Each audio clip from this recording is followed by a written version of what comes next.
Hello दोस्तों, कैसे हैं आप। आज की कहानी का नाम है मनहूस। जब सुनीता का जन्म हुआ था तब डिलीवरी के समय ही उसकी माँ इस दुनिया में नहीं रही थी। पिता के लिए वो मनहूस थी, फिर भी पिता ने दूसरी शादी कर ली। उसे नई माँ से भी प्यार नहीं मिला। दादी के साय में जैसे तैसे बचपन गुजरा। जब 15 साल की हुई तो एक दिन दादी भी इस दुनिया से अपनी यात्रा पूरी करके चलती बनी। अब सुनीता सौतेली माँ, 2 सौतेले भाई और पिता के होते हुए भी इस दुनिया में अकेली थी। उसके दोनों सौतेले भाई अच्छे निजी विद्यालयों में पढ़ते थे। सुनीता की पढ़ाई ऐसी स्कूल में हुई जिसमें पैसे नहीं लगते थे। घर में वो सौतेली माँ के लिए एक नौकरानी से ज़्यादा कुछ भी नहीं थी।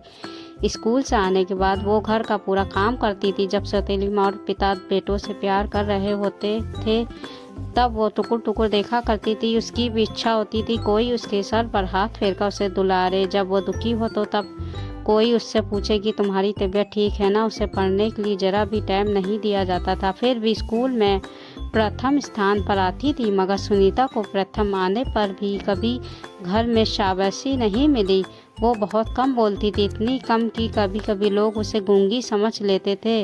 वो न हंसती थी न रोती थी। लाड प्यार नहीं मिलने से वो अंतर्मुखी हो गई थी। एक एक बूंद प्यार के लिए तरसते तरसते वो जवान हो गई। 12वीं पास करने के बाद उसे कॉलेज में नहीं भेजा गया, मगर उसने फिर भी अच्छे नंबरों से घर बैठे ग्रेजुएशन पूरा कर लिया था।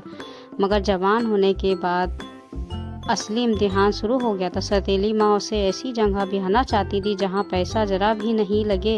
वो उसके लिए ऐसे ऐसे लोगों के रिश्ते लाती थी, फिर भी सुनीता डर जाया करती थी। कभी 2 बच्चों के बाप, कभी बेहद डरावने चेहरे उसे देखने आया करते थे। ज़्यादातर लोग विदुरभी ही होते थे, मगर उसका पिता उन रिश्तों से मना कर देता था, चाहे वो उसे कितना भी मनुष्य समझता हो।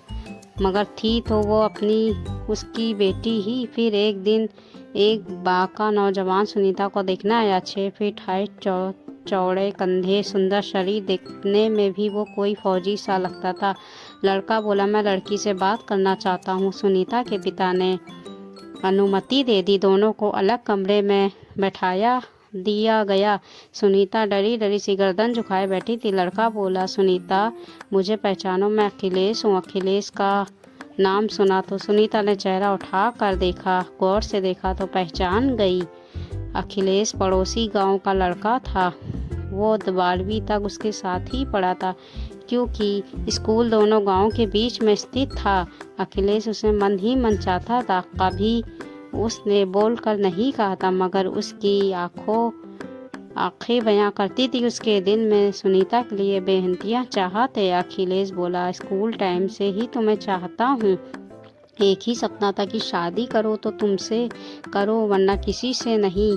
फौजी बन गया हूँ, छुट्टी पर घर आया था, फिर घर वालों को कन्विंस करके तुम्हारा रिश्ते मांगने आ गया। बरसों बाद वो मुस्कुराई। एक प्यारी सी मुस्कान उसके होठों से फैलती हुई गालों तक चली गई। अखिलेश बोला, क्या तुम मुझसे शादी करोगी? सुनीता बोली, बिना माँ की लड़की हूँ, इस घर में मेरी कोई इच्छा नहीं चलती। ये लोग मुझे किसी बुढ़े के पल्ले बांध देते, तब भी मजबूरन मुझे शादी करनी पड़ती। तुम जैसा हम सफ़र मिल जाएगा ये तो मैंने कभी सपने में भी नहीं सोचा था। मुझे भी तुम अच्छे लगते थे, मगर मुझ जैसी लड़की का कोई सपना नहीं होता। मेरी जैसी लड़कियां तो इस धरती पर बोझ होती हैं, मगर शायद ईश्वर ने मेरे पिछले जन्म के सारे गुनाह माफ़ कर दिए हैं, वरना तुम नहीं मिलते। अखिलेश बोला, आज मैं दुनिया का सबसे ज़्यादा खुशनसीब इंसान हूँ, क्योंकि आज मुझे वो मिल गई है जिसे मैं सोते जागते याद किया करता था।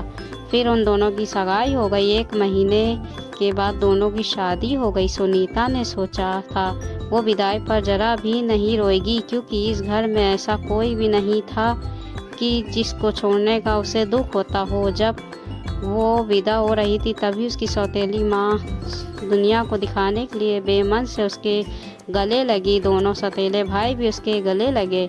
उनसे मिलकर सुनीता की जरी भी रुलाई नहीं फूटी, मगर जब बाप ने सर पर हाथ फेर कर कहा कि ईश्वर तुम्हें हमेशा खुश रखे, तब न जाने कि उसके आंसू निकल आए और वो दहाड़ कर मार कर पिता के गले लग गई, जिस पिता ने ना गोद में खिलाया था, ना कभी लाड लड़ाया था।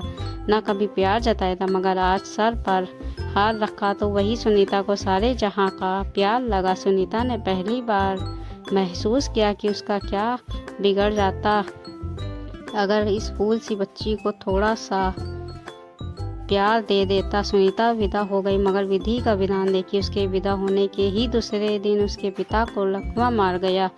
कमर से नीचे का हिस्सा सुन्न पड़ गया था। अब वो चलने फिरने का मोहताज हो गया था। वो कुर्सी पर बैठा आंसू बहाते हुए यही सोच रहा था कि वो मनुष्य नहीं थी, वो इस घर का रक्षा कवच थी। उसके विदा होते ही मुसीबत आ गई। दोस्तों, ये कहानी आपको कैसी लगी? कहानी अच्छी लगी हो कहानी को लाइक सब्सक्राइब ज़रूर करिएगा।